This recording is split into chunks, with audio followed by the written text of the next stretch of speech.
Bonjour à toutes et à tous. Parce qu'il vit, nous n'avons rien à craindre. Amen. Alors comment ne pas le louer? Je ne vais pas refaire la louange à l'envers. Ça fait du bien de pouvoir proclamer que notre Seigneur est fidèle, qu'il est bon, qu'il ne nous abandonne pas et qu'on peut compter sur lui, peu importe les circonstances. Amen. Comment ne pas louer un Dieu qui a été jusqu'à donner sa propre vie pour que nous puissions le rencontrer, le connaître, alors que ça nous était impossible par notre propre force. On ne pouvait pas rentrer dans sa présence, on ne pouvait pas rentrer dans sa connaissance.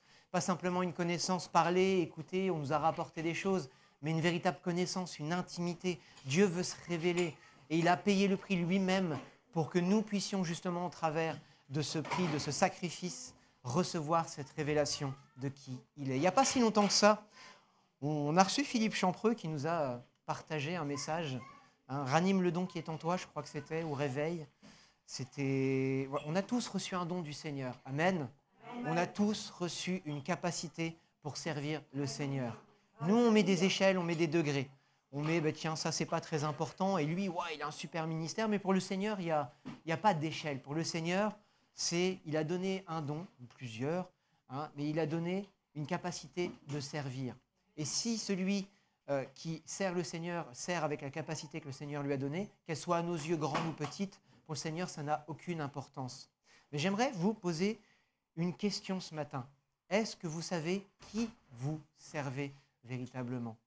Est-ce que vous savez à qui vous appartenez? Est-ce qu'on sait, est-ce qu'on a conscience de celui qui nous a appelés? Ou est-ce qu'on sert par habitude?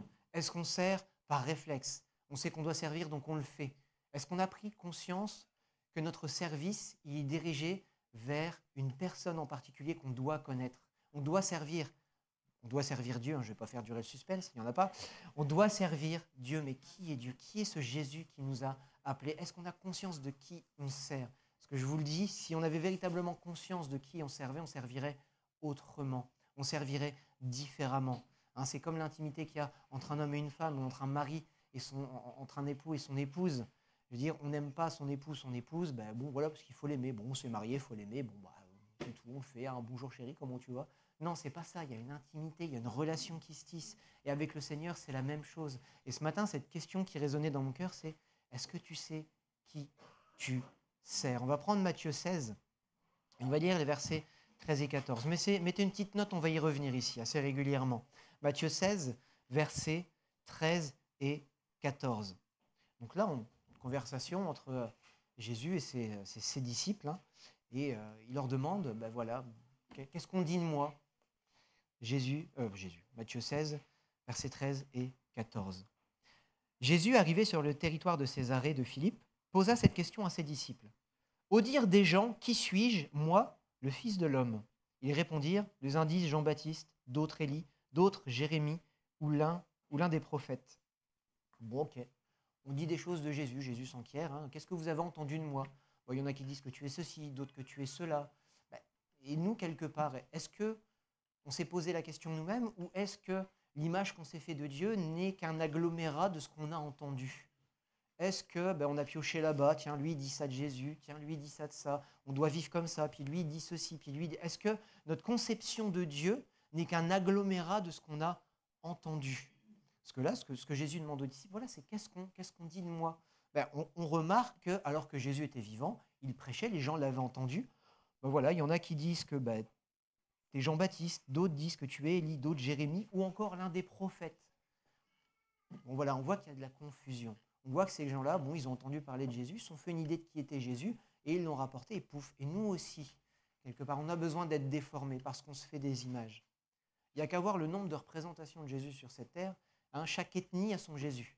Il y a un Jésus africain, il y a un Jésus asiatique, il y a un Jésus bien européen de chez nous, il y a un Jésus pour toutes les nations. C'est quelque part, nous, dans notre tête, on s'est fait l'image d'un Jésus. Au travers de ce qu'on avait vu, on a tous vu des icônes.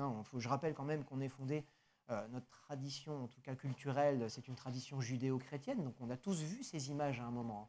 Je rappelle que le 25 au soir, il y a encore eu la messe le 24 au soir, je ne sais plus, il y avait la messe de minuit quand même, diffusée sur une chaîne nationale, en tout cas en France.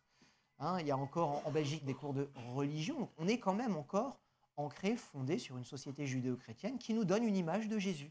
Bien mauvaise, soit dit en passant, mais on a quand même cette image. Et malheureusement, ce qu'on entend vient s'agglomérer sur ces images qu'on a. Et on se fait une image de Jésus, on se dit, par rapport à ce que j'ai entendu et ce qu'on m'en a raconté, voilà ce que moi je pense de Jésus. Et il faut qu'on sorte de ça, il faut qu'on sorte de cet héritage, il faut qu'on sorte juste des entendus. Il faut qu'on puisse faire ses propres expériences. Pourquoi ? Parce que ce qu'on entend et notre culture, ça vient nous imprégner de nous, ça vient imprégner notre intelligence. Mais Dieu ne se saisit pas avec l'intelligence. Dieu n'est pas quelqu'un qu'on peut imaginer, qu'on peut conceptualiser. Dieu, on ne peut même pas. Dans la parole de Dieu, il nous est dit que celui qui voit la face de Dieu meurt. Pourquoi ? Parce que Dieu est tellement différent de nous qu'on ne pourrait pas se tenir dans sa présence. Il y a toujours cette nuée qui l'entoure et qui protège celui qui vient à sa rencontre. On a besoin les hommes et les femmes qui ont eu cette chance de s'approcher de Dieu avaient besoin de cette nuée pour être protégés, parce que Dieu est tellement...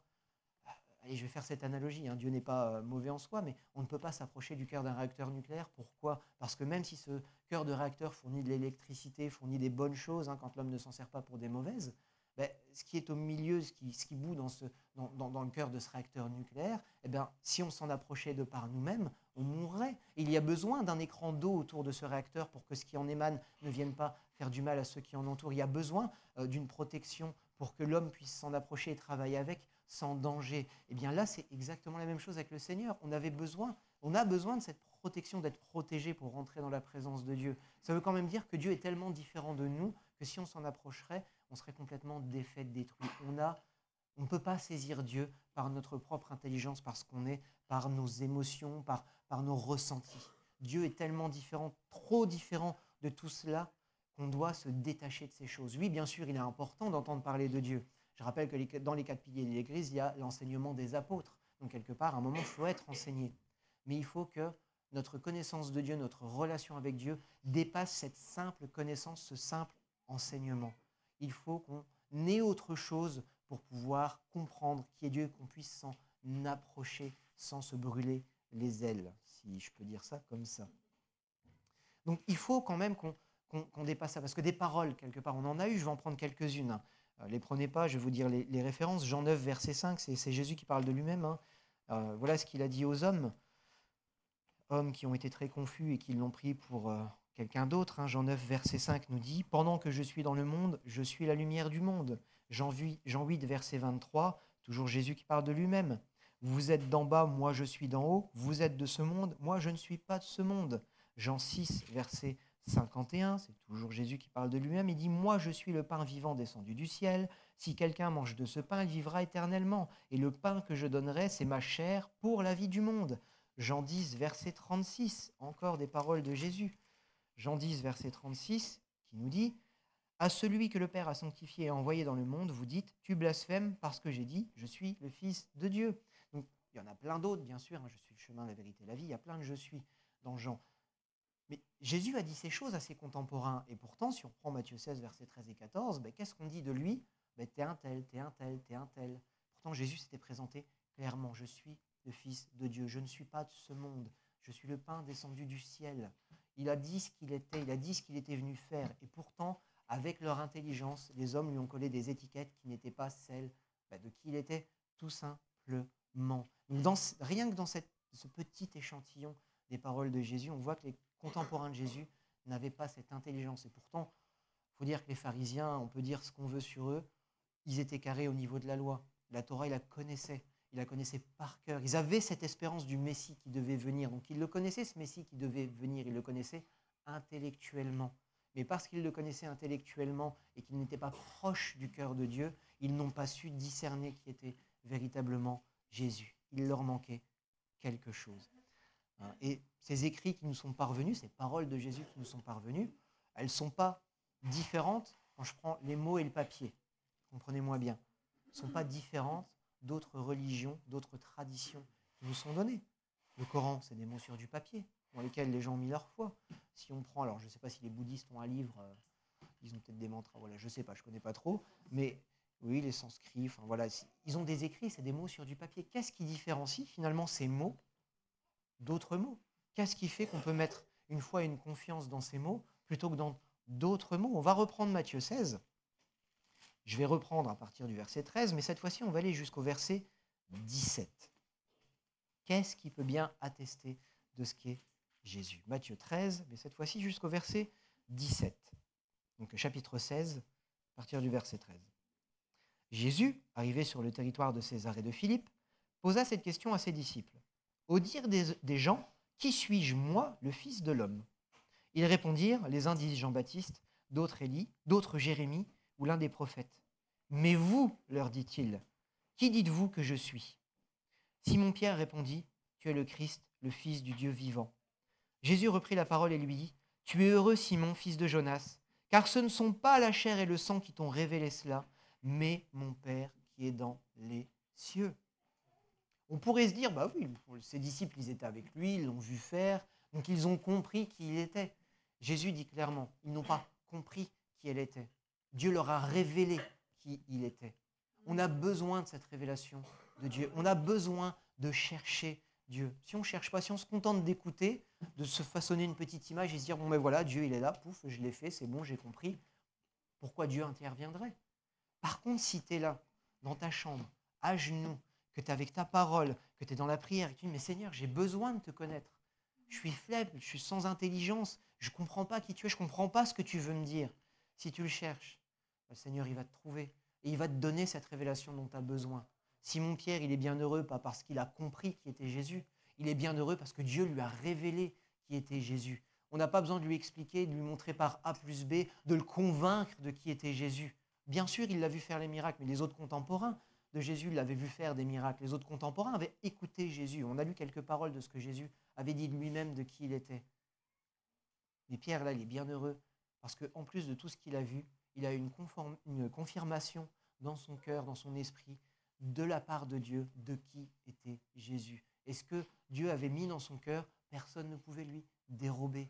Il faut qu'on arrête simplement d'écouter. Il faut qu'on cherche. Parce que sinon, on écoute l'un, il parle bien, il est gentil, on va aller vers lui, il dit des choses gentilles, il dit des choses bien, on est bien heureux avec lui, on n'est jamais repris, on est bien, eh bien, on l'écoute, mais on n'évolue pas et on ne change pas. Par contre, si à un moment on est repris par la parole de Dieu, qu'on cherche Dieu, qu'on se sent attiré par quelque chose et que dans sa chambre, on se met vraiment à genoux, on se met devant le Seigneur et qu'on lui dit « Seigneur, j'ai besoin de te recevoir, j'ai besoin de comprendre, mais moi, je n'y arrive pas. » Le Seigneur nous donne quelque chose qu'on ne peut pas obtenir avec notre propre chair, avec notre propre intelligence. Il nous donne une révélation et on a besoin de ces révélations. Sans révélation, on ne connaît pas Christ.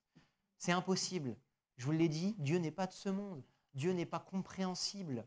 Si Dieu était compréhensible, ça fait bien longtemps qu'on l'aurait trouvé et qu'on ferait les mêmes choses que lui. Même si la science avance, même si on découvre des choses de plus en plus folles, rendez-vous compte. Je ne sais pas s'il y en a quelques-uns qui sont un petit peu fadas de science comme moi, mais l'intrication quantique. Ça veut dire que tu as deux particules qui sont liées, qui peuvent être séparées de millions de kilomètres, elles changent d'état en même temps, pouf, même séparées de millions de kilomètres. L'intrication quantique, c'est fou. On parlait de ça il y a encore 10-20 ans, c'était impossible. Même Einstein, dans ses calculs, s'était dit non, ça c'est pas possible. Il n'était pas, voilà, tout ce qui était physique quantique, non. Mais aujourd'hui, la science nous démontre que ces choses sont possibles. Et la science va même plus loin, elle nous démontre que dans une transmission par fibre optique, ces choses sont possibles. Là, on parle de photons qui gardent le même spin, mais bref, je ne vais pas vous noyer avec tout ça ce matin, mais la science avance. On est aux portes d'une communication instantanée malgré les distances. Je ne sais pas si on se rend bien compte de la portée de ces choses-là. Hein. Si on voit dans l'évolution humaine, je fais une petite parenthèse, mais l'évolution humaine, elle est systématiquement liée à la vitesse, à la propagation de l'information. Avant, on y était limité aux chevaux, on était limité ensuite par l'aéropostale, maintenant on a Internet. Peut-être que demain, les communications seront instantanées. Et puisqu'instantanées, sécurisées, puisque dès qu'on observe, l'état change, bref. Mais même si ces choses, on arrive à les discerner, les imiter, la science n'est pas encore parvenue à ressusciter les morts. La science n'est pas encore parvenue à faire repousser des membres, à remettre de la chair sur des os et à redonner la vie à ces os. La science n'est même pas capable de reproduire la vie. La science n'est pas capable de faire une graine, de la planter, de faire une graine de zéro, de la planter, de donner la vie. Celui qui donne la vie, c'est Dieu. Il est quelque chose de tellement différent de nous, de tellement inatteignable par rapport à ce que nous sommes, que nous ne pouvons pas le comprendre par notre intelligence, parce que nous sommes par nos ressentis. On a besoin d'une révélation. C'est très béaba, mais ça brûlait quand même dans mon cœur. Je vous dis, je n'étais pas convaincu quand j'ai reçu ces paroles-là, mais ça brûlait dans mon cœur. On a besoin d'une révélation. Il ne faut pas qu'on s'éloigne de ça, sinon notre service il est vide. Si on n'a pas reçu cette révélation de qui nous servons, le service, il devient vide. On est des coquilles, oui, on sert, on est utile, mais on est utile à quoi, à qui, à ceux qui nous entourent, on est utile au Seigneur.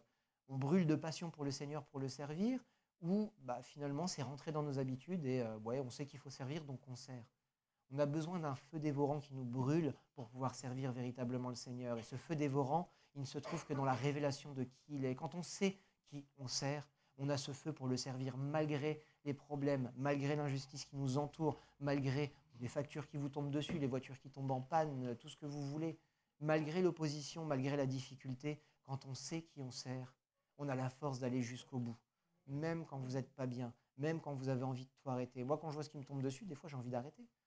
Moi, je vous le dis, demain, mes problèmes, ils sont réglés si j'arrête de venir au culte, si j'arrête ma fidélité dans la dîme, si j'arrête ma fidélité dans les réunions. Je récupère l'argent que je dépense en essence, je récupère l'argent que j'investis dans l'église, je récupère l'argent. Enfin, je parle beaucoup d'argent parce qu'en ce moment, c'est des problèmes de factures et de voitures qu'on a, mais je récupère tout cet argent-là.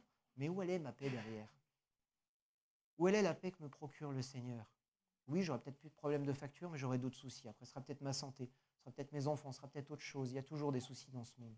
Mais puisque je connais celui que je sers, puisque j'ai déjà expérimenté ce qu'il était déjà capable de faire dans ma vie, puisque j'ai reçu, non pas par mes efforts, mais par la grâce de Dieu, cette révélation de qui il était, eh bien je sais que malgré l'adversité, il est toujours là avec moi. Et je sais qu'il me permettra de passer au travers de ces feux. Mais ça, ce n'est pas parce que j'ai payé des prix énormes, je n'ai pas glorifié de quoi que ce soit dans ma vie. C'est parce que Dieu m'a révélé ces choses. C'est parce qu'un jour, dans le secret de ma chambre, parce que je l'ai cherché, il s'est révélé à moi. Et je sais, je ne suis pas exceptionnel. S'il l'a fait avec moi, malgré ce que je suis, il le fera avec n'importe qui, avec celui qu'il cherche. Frappez, on vous ouvrira, cherchez et vous trouverez. On a besoin d'entrer dans cette démarche de recherche. Jean 14, verset 26. Jean 14, verset 26. Qui est-ce qui nous donne ces révélations? Mais le Consolateur, le Saint-Esprit que le Père enverra en mon nom, c'est lui qui vous enseignera toutes choses et vous rappellera tout ce que moi je vous ai dit. Donc c'était Jean 14, verset 26. Maintenant, on va en Jean 6, verset 63. Jean 6, verset 63. C'est l'Esprit qui vivifie, la chair ne sert de rien. Les paroles que je vous ai dites sont esprit et vie. Voilà la différence entre des mots couchés sur du papier et les paroles de Jésus. Quand l'Esprit vous saisit, vous explique ce que vous êtes en train de lire, la parole, elle prend vie. La parole de Dieu, elle nous dit aussi une chose. Sans l'Esprit, c'est une lettre morte. Au contraire, cette parole, elle peut même tuer, nous dit cette parole, justement. Cette parole, elle peut tuer. Mais quand l'Esprit la prend, la saisit, vous l'explique, vous convainc et vous donne la révélation de ce qu'elle veut dire pour votre vie, elle devient vie pour vous. Elle ne devient pas vie pour le voisin, elle devient vie pour vous. Cette parole, elle nous est adressée à chacun d'entre nous. Cette parole, c'est une lettre personnelle que Dieu nous envoie. Et l'Esprit nous saisit, nous l'explique, nous donne la révélation des choses que nous lisons, parce que nous ne sommes pas capables de les comprendre nous-mêmes, et que le désir de Dieu, c'est que nous comprenions ces choses pour nous approcher de son cœur. Il ne faut pas qu'on oublie que Dieu est amour, mais Dieu est aussi autosuffisant. Il n'avait besoin de personne pour être amour.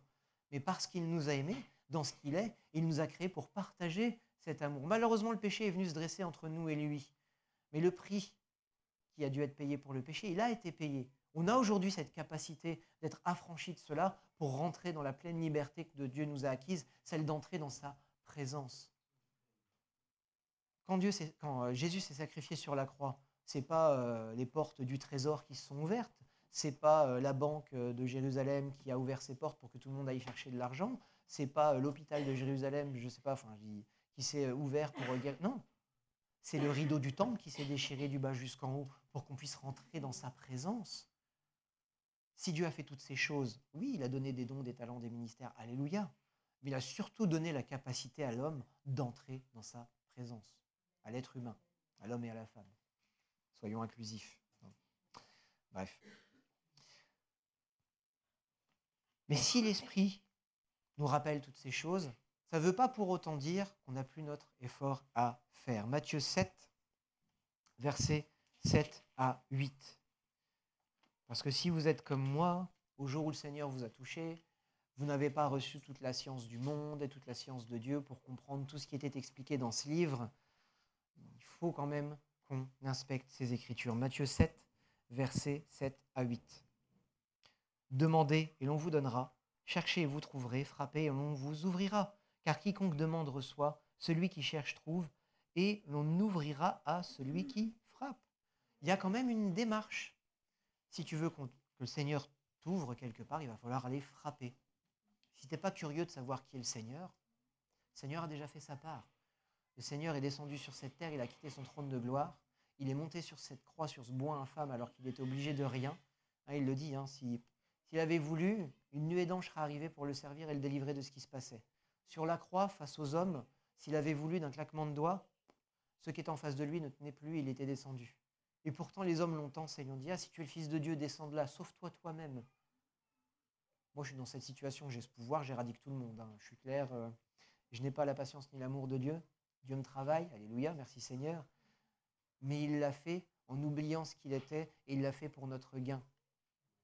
Mais sinon, on n'a pas cette curiosité d'aller à sa rencontre et dire Seigneur, j'ai besoin de te rencontrer. Il ne va pas faire un deuxième pas vers nous. Il nous a ouvert les portes. Il nous a ouvert la voie, il nous a ouvert le chemin. Il a payé le prix pour qu'on puisse emprunter ce chemin. Rendez-vous compte. Il y avait un ticket d'entrée pour entrer dans le royaume des cieux. Le ticket d'entrée, il est payé. Tu n'as plus à le payer. Tu as tous les efforts à faire dans le sens où après, pour vivre dans ce royaume, il y a des règles, il y a une manière de vivre dans ce royaume, il y a une manière de représenter le Seigneur, il y a une manière de vivre avec le Seigneur. Mais le ticket d'entrée, il est payé, tu n'as plus à le payer. Pourtant, le prix, tu ne pouvais pas le payer. Et lui, il est arrivé, il l'a payé, tu es tranquille. Mais il faut quand même rentrer dans le royaume du Seigneur. Les portes sont ouvertes, le ticket est payé, tu peux y entrer, mais il faut quand même faire la démarche d'aller et d'y entrer. Si tu ne frappes pas, on ne t'ouvrira pas. Si tu ne cherches pas, tu ne trouveras pas. Si tu ne te lèves pas le matin pour aller travailler, tu ne recevras pas de salaire à la fin du mois. Ça, on le comprend pour les choses du monde, on le comprend pour les choses de la vie courante. Mais avec le Seigneur, puisque il a tout accompli, il va tout nous donner. Non. Ce qu'il avait à faire, la grâce qu'il nous a faite, le salut qu'il nous a offert, il est gratuit. On n'a qu'à tendre la main pour le recevoir. Mais pour le reste, il y a quand même des prix à payer. Il faut qu'on en soit conscient. Quel prix à payer? Deutéronome 6, verset 5, un des premiers commandements. Deutéronome 6, verset 5. Tu aimeras l'Éternel ton Dieu de tout ton cœur, de toute ton âme et de toute ta force. Il n'y a pas de demi-investissement avec le Seigneur. Si tu veux connaître le Seigneur, c'est un investissement plein et entier. De tout ton cœur, de toute ton âme, de toute ta force. Donc tu vas devoir y mettre toutes les parties de ce que tu es. Un corps, âme, esprit, on en a déjà parlé beaucoup ici, mais tout ce que tu es va devoir rentrer dans l'investissement de la recherche du Seigneur. Voilà, c'est pas, allez, je donne un petit truc, on va passer 5 minutes là, j'ai passé combien de temps aujourd'hui? Non, le Seigneur te veut tout entier. Il a payé de sa personne pour t'avoir tout entier. Pourquoi? Dieu est un Dieu jaloux. Dieu t'aime, il t'a créé, il t'a façonné.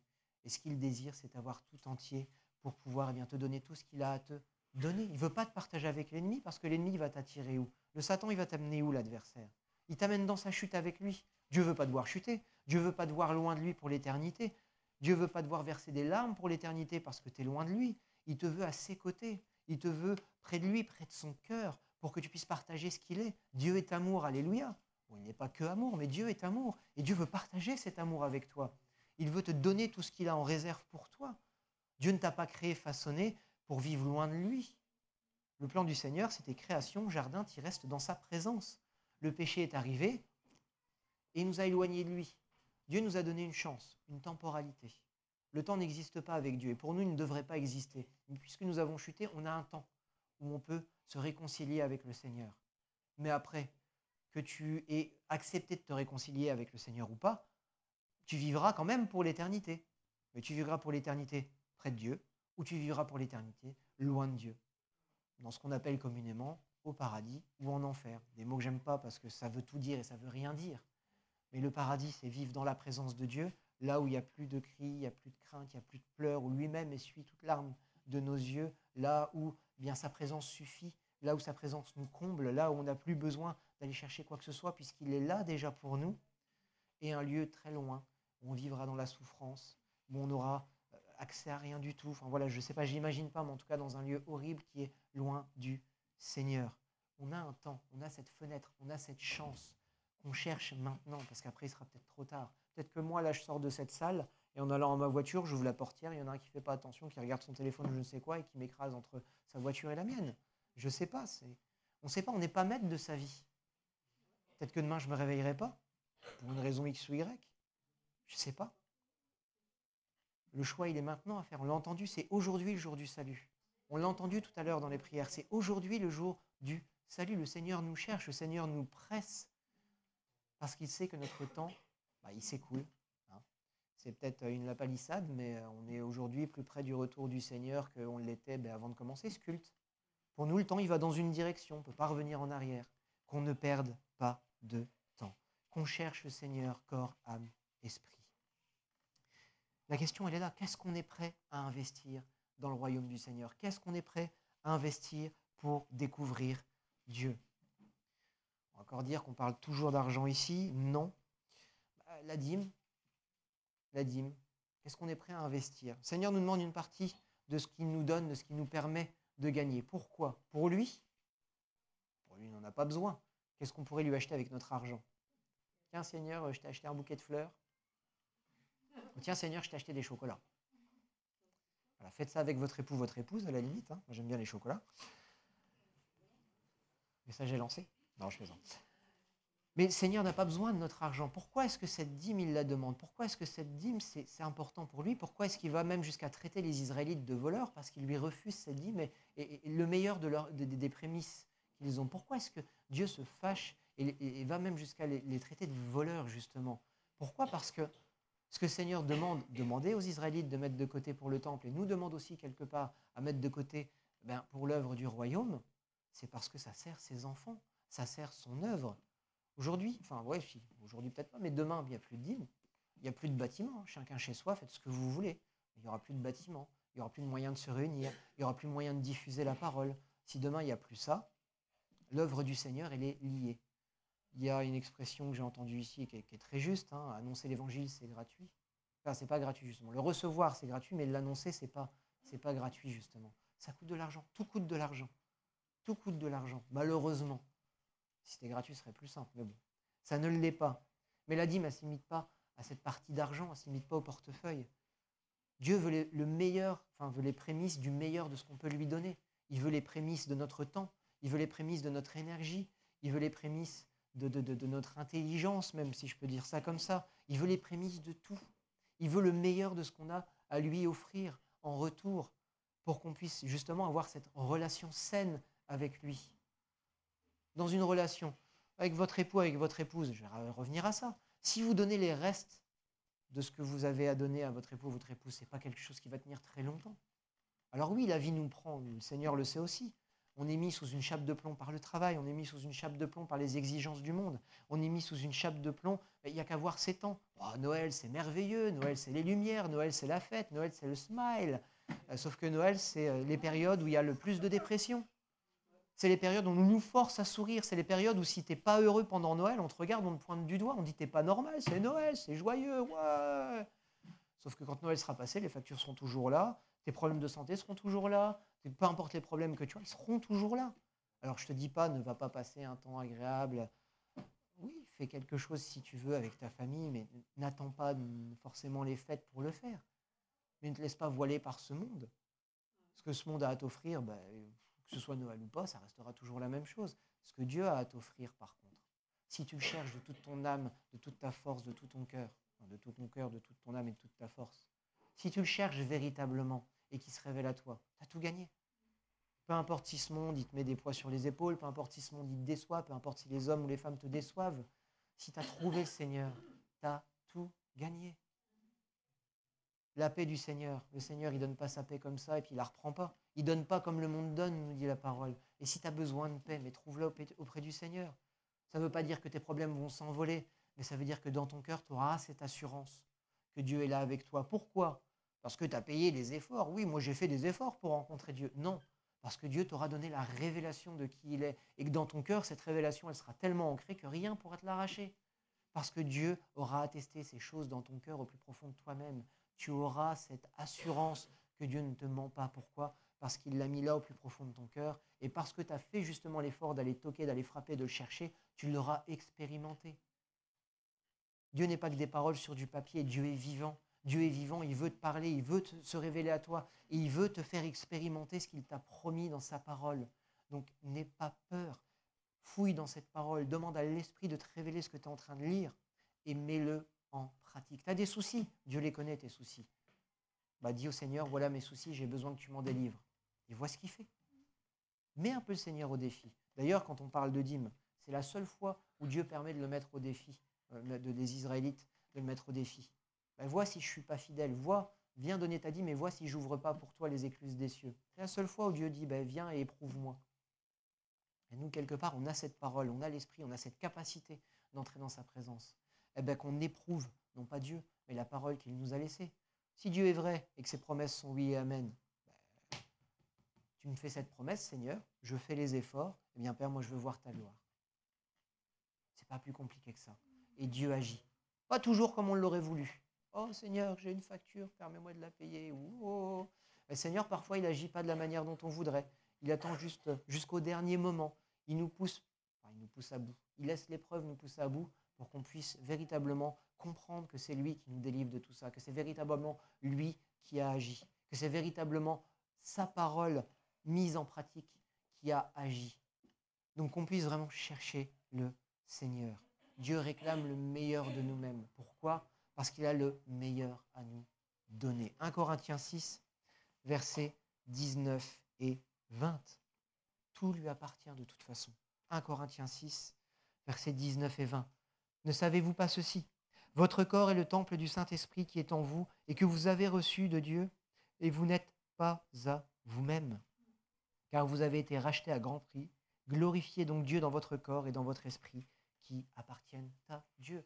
On ne s'appartient plus. Bien souvent, on est là, on vient, on demande. J'ai besoin de ceci, j'ai besoin de cela. Fais cela pour moi. Mais je reviens à cette question. Qu'est-ce que tu es prêt à investir dans le royaume de Dieu? Qu'est-ce que tu es prêt à lâcher? Qu'est-ce que tu es prêt à offrir à Dieu pour justement voir sa gloire sur cette terre? Quel effort es-tu prêt à faire pour voir la gloire de Dieu se manifester déjà dans ta vie, mais aussi dans la vie de ceux qui t'entourent? Qu'est-ce que tu es prêt à lâcher? Qu'est-ce que tu es prêt à dépenser? Souvent, on est prêt à dépenser des sommes folles ou une énergie folle dans ce qui nous intéresse. Alors moi, j'étais pingre comme pas possible, je réfléchissais à 2 fois la dépense, mais quand il fallait au cinéma, il n'y avait pas de souci. Enfin, aujourd'hui, au prix qu'est le cinéma, de toute façon, j'ai réfléchi à 2 fois avant d'y aller, même si j'y vais plus beaucoup. 15 € la place, ça rafraîchit.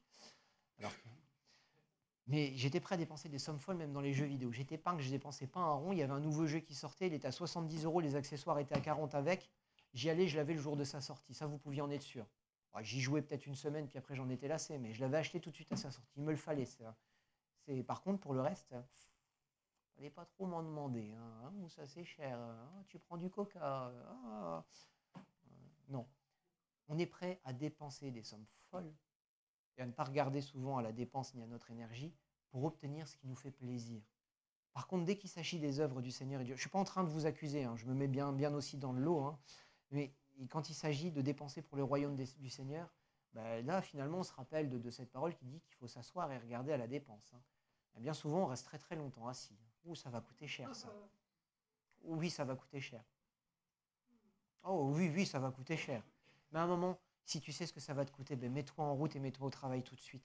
N'attends pas le dernier moment. N'attends pas que le Seigneur vienne te rechercher pour que tu te mettes en route. Non, fais-le spontanément. Et là, tu verras Dieu agir dans ta vie. Je ne suis pas en train de te dire que ça va être facile. Oui, ça va peut-être même être très difficile. Mais tu verras la gloire de Dieu dans ta vie. Tu verras Dieu poser ta main sur tes situations. Même s'il y en aura d'autres, même s'il y aura d'autres épreuves, même s'il y aura d'autres circonstances, tu verras Dieu agir. Amen. Amen. Il faut qu'on ait ce cœur d'investir dans le royaume des cieux. Le royaume des cieux, il ne s'est pas bâti comme ça. Enfin, le royaume des cieux, pas celui qui est dans les cieux, mais le royaume que Dieu veut voir s'établir sur terre au travers de notre œuvre.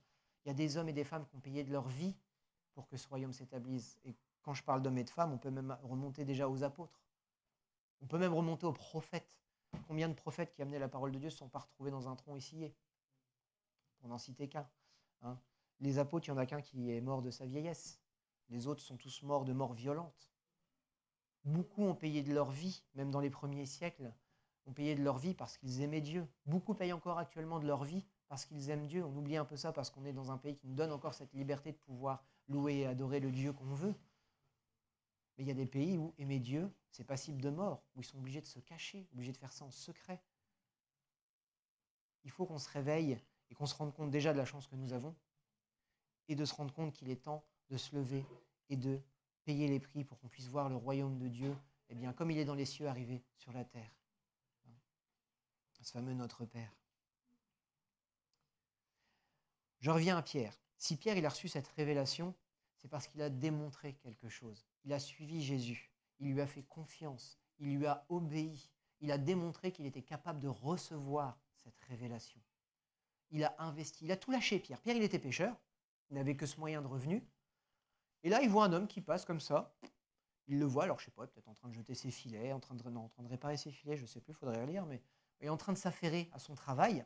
Et là, il y a un homme qui passe. Toi, tu viens avec moi. Moi, je me mets à sa place. Je fais mes filets, tranquille. Ce qui me veut celui-ci, allez, je ne l'ai pas vu. Tranquille, je continue. Mais non, Pierre, il fait une chose. Il y a quelque chose qui l'attire chez cet homme. Il lâche ce qu'il fait, il y va. Il a tout lâché. Il n'a plus de moyens de subsistance. Lui, il ne pêche plus, il suit Jésus. Donc, il n'a plus moyen de gagner sa croûte. Il n'a plus son moyen de se nourrir. Donc, voilà, il n'y a pas d'assurance chômage. Il n'y avait pas d'année sabbatique. Il n'y a rien, pas d'aide. Il suit Jésus. Il lui a fait confiance. Il a lâché ce qu'il était parce qu'il était appelé, parce qu'il avait senti au plus profond de lui-même, il avait reçu cette, je ne sais pas si on peut encore parler de révélation à ce moment-là, mais cette certitude qu'il fallait qu'il suive cet homme. Et parce qu'il l'a suivi, parce qu'il lui a été fidèle, parce qu'il lui a obéi, il a montré qu'il avait la capacité de recevoir cette révélation. Jean 6, versets 67 et 68. Jean 6, versets 67 et 68. Donc là, il y en a beaucoup qui s'en vont. Jésus a fait justement a dit cette parole qu'il était le pain de vie, que celui qui ne mangeait pas de sa chair et qui ne buvait pas de son sang, il ne pouvait pas aller au royaume des cieux. Et ça, il y en a beaucoup. Voilà, ses disciples viennent le trouver. Ils disent, cette parole est dure, qui peut l'écouter? Il y en a beaucoup qui sont partis, même dans ceux qui le suivaient, beaucoup sont partis. Et Jésus les tense et il leur dit cette parole, versets 67 et 68. Jésus dit donc aux 12, « Et vous, ne voulez-vous pas aussi vous en aller ?» Simon-Pierre lui répondit, « Seigneur, à qui irions-nous? Tu as les paroles de la vie éternelle. » Bien sûr qu'on va avoir des difficultés, bien sûr qu'on va entendre des paroles dures, bien sûr que même dans la parole de Dieu, il y a des choses qui vont nous sembler difficiles à accepter. Quoi, mais ça, c'est pas acceptable, c'est trop difficile. Que va penser ma famille? Que vont penser les gens autour de moi? Je n'y arriverai jamais. Mais Pierre, il avait reçu cette révélation. Et cette révélation en lui a permis de dire cette parole. À qui irions-nous?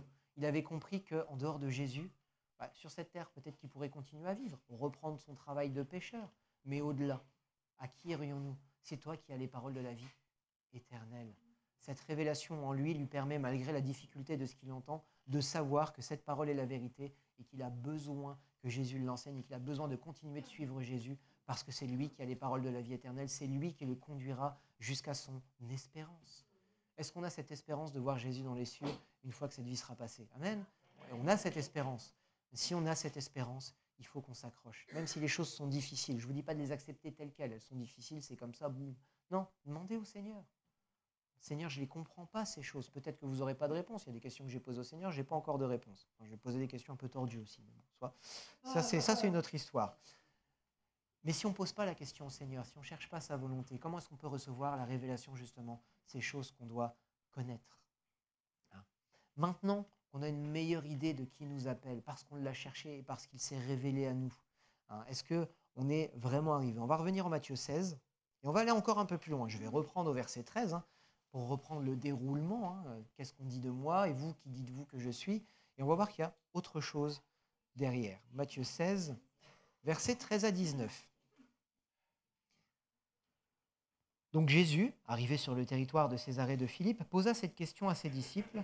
« Au dire des gens, qui suis-je, moi, le Fils de l'homme » Ils répondirent, les uns disent Jean-Baptiste, d'autres Élie, d'autres Jérémie, ou l'un des prophètes. Donc, confusion, on ne sait pas trop qui il est, on n'a pas reçu de révélation. « Mais vous, leur dit-il, qui dites-vous que je suis » Simon-Pierre répondit, « Tu es le Christ, le Fils du Dieu vivant. » Jésus reprit la parole, et lui dit, « Tu es heureux, Simon, fils de Jonas, car ce ne sont pas la chair et le sang qui t'ont révélé cela, mais mon Père qui est dans les cieux. » Révélation, paix est amenée par cette connaissance, par cette révélation que Dieu donne. Verset 18. Et moi, je te dis que tu es Pierre, et que sur cette pierre je bâtirai mon église, et que les portes du séjour des morts ne prévaudront pas contre elle. Je te donnerai les clés du royaume des cieux. Ce que tu lieras sur la terre sera lié dans les cieux. Ce que tu délieras sur la terre sera délié dans les cieux. Parce que Pierre avait été appelé, qu'il l'a suivi, qu'il a démontré sa capacité à obéir, à suivre Jésus, à, malgré ce qu'il entendait, de cette révélation qu'il a reçue, s'accrocher à lui, Jésus lui dit, puisque tu es solide, tu es fidèle, voilà ce que je ferai avec toi. Terminé, il est arrivé au bout de sa course. J'ai presque envie de vous dire, non, c'était la fin de l'introduction. Voilà, il est arrivé au bout de quelque chose, mais pas au bout de la fin, il est arrivé au bout du début. Et maintenant, c'est toute une autre vie qui s'offre à lui. Maintenant qu'il a compris qui était Jésus, maintenant qu'il a reçu cette révélation, maintenant qu'il a démontré qu'au travers de cette révélation, il était capable d'aller au-delà de ce que son intelligence, sa chair pouvait comprendre, on voit qu'il n'est pas arrivé, parce que si on prend à partir du verset 21, Jésus commença dès lors à montrer à ses disciples qu'il lui fallait aller à Jérusalem, souffrir beaucoup de la part des anciens, des principaux sacrificateurs et des scribes, être mis à mort et ressuscité le 3e jour. Pierre le prit à part et se mit à lui faire des reproches. Pierre qui fait des reproches à Jésus. En disant, « À Dieu ne plaise, Seigneur, cela ne t'arrivera pas. » Avant, il lui dit, « Tu es le Fils de Dieu. » À Dieu ne plaise, cela ne t'arrivera pas. Mais Jésus se retourna et dit à Pierre, « Arrière de moi, Satan, tu es pour moi un scandale, car tes pensées ne sont pas celles de Dieu, mais celles des hommes. » Il vient de lui dire, « Sur toi je bâtirai mon église. » Et 3 versets plus loin, « Arrière de moi, Satan, tes pensées ne sont pas celles de Dieu, mais celles des hommes. » Il manquait encore quelque chose à Pierre. Là, on a Pierre qui sait qui est Jésus. Il a reçu cette révélation, qui a montré qu'il était capable d'entendre des paroles même dures de la part de Jésus, parce qu'il a compris qui il était. Et là, il le prend à part, et il dit, « Ouais, arrête de raconter ça, tu vas décourager tout le monde. » Non, non, moi je ne laisserai pas ça arriver. Et on voit que ce n'est pas la seule fois, quand on lit la parole, ce n'est pas la seule fois qu'il le fait. Les gardes viennent chercher Jésus pour l'emmener devant le Sanhédrin, il chope une épée, il coupe l'oreille de quelqu'un. Normal. C'est Pierre, c'est un sanguin. Il manquait quelque chose à Pierre. Il manquait quelque chose d'essentiel à Pierre. On ne peut pas vivre que de révélation. On ne peut pas vivre que de « je lis la parole et l'Esprit me révèle une chose ». On ne peut pas vivre que de ça. On a besoin d'autre chose. Même si on a besoin de ces temps d'encouragement, même si on a besoin de ces temps de formation, même si on a besoin de se laisser enseigner, déformer, reformer par le Seigneur, à un moment, il nous faut une chose essentielle pour véritablement rentrer dans les plans du Seigneur. Parce que là, Jésus lui avait dit ce qu'il allait faire avec lui. Il a dit, Pierre, puisque tu as démontré que tu en étais capable, sur toi je bâtirai mon église. Donc il ne lui donne pas une petite mission quand même. Il va être le début d'un renouveau, le début d'une nouvelle phase du plan du Seigneur. Et il va en être la pierre angulaire. Non, il ne prend pas la place de Jésus, mais en tout cas, il va en être une brique essentielle. Sur toi, je vais bâtir quelque chose de nouveau. Est-ce que ça voulait dire que Pierre actuellement en avait la capacité? Réponse 2 versets plus loin, non. Et ce qui lui manquait, acte 1, verset 8. Acte 1, verset 8. « Mais vous recevrez une puissance, celle du Saint-Esprit survenant sur vous, et vous serez mes témoins à Jérusalem, dans toute la Judée, dans la Samarie et jusqu'aux extrémités de la terre. » Jésus, il a façonné Pierre, il lui a appris qui il était véritablement. Pierre a reçu des révélations sur qui était véritablement Jésus, et c'est ancré en lui. Mais maintenant qu'il a cette connaissance, seulement maintenant qu'il a cette connaissance, Dieu va pouvoir lui faire ce cadeau qui lui manque pour pouvoir accomplir ce qu'il était destiné à accomplir, son esprit. Il lui manquait l'Esprit de Dieu pour être véritablement transformé et être en connexion avec le Seigneur pour pouvoir accomplir les œuvres que le Seigneur lui demandait d'accomplir. Ce n'est pas par sa chair et par ses forces qu'il va les accomplir, même si Pierre va devoir payer de sa personne, même si nous, on va devoir payer de notre personne pour accomplir les œuvres du Seigneur. Hier soir, on était encore en sortie, on s'est couché tard toute la semaine. Je paye de ma personne pour me lever de mon lit, pour pouvoir venir ici, pour pouvoir obéir au Seigneur, mais je sais pour qui je le fais.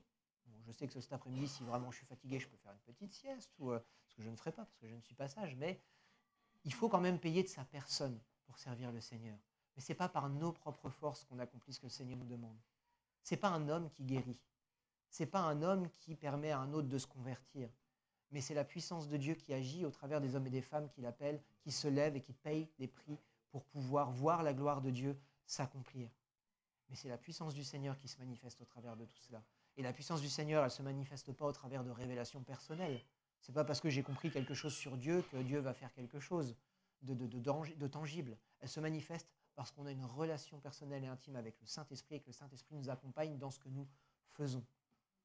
Je peux annoncer la parole de Dieu, si je n'ai pas l'Esprit, elle ne portera pas de fruit. Moi, ce que je veux, c'est porter du fruit. Je ne veux pas perdre mon temps inutilement. Donc, je dois personnellement faire attention à moi-même, cultiver ma relation avec le Seigneur, faire attention de ne pas attrister l'Esprit au travers de ce que je fais, continuellement me remettre en question pour savoir si je suis justement là où le Seigneur m'attend.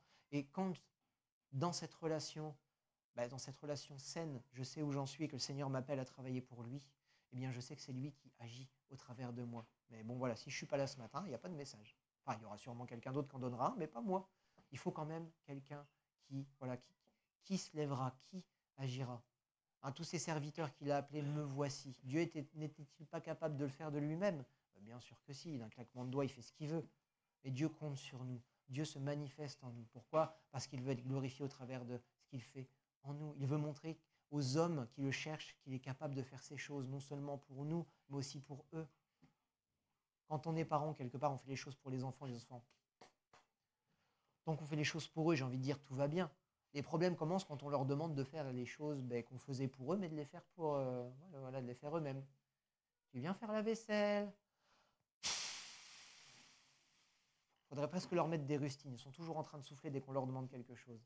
Quelque part, le Seigneur nous demande ces efforts-là aussi. Il faut qu'on arrête et qu'on se mette au travail pour voir sa gloire. On a besoin de cette relation avec le Seigneur. C'est un peu b.a.-ba. C'est vrai que je n'étais pas forcément, je ne vais pas dire convaincu, parce que je sais que c'est le Seigneur qui a parlé à mon cœur. Mais il faut quand même qu'on n'oublie pas l'essentiel et la base sur laquelle nous édifions notre vie, c'est Jésus. Si on ne connaît pas celui qui nous appelle, comment est-ce qu'on pourrait le servir? Comment est-ce qu'on pourrait l'annoncer? Comment est-ce qu'on pourrait nous-mêmes déjà aller au-delà des forces que nous avons pour pouvoir le servir? Quand la parole de Dieu nous dit, quand un malheureux crie, il l'entend, il le délivre de toutes ses détresses. Mais si toi, tu veux servir le Seigneur, que forcément, il y en a un en face qui ne veut pas que tu le sers, qui va te mettre tous les bâtons qu'il faut dans tes roues pour te faire tomber, pour t'accabler, à un moment, tu en as marre, tu dis zut. Si tu ne connais pas celui que tu sers, t'abandonnes. C'est normal. Un sportif, quand il se prépare pour une épreuve et qu'il veut la médaille, il sait à quoi il s'affronte.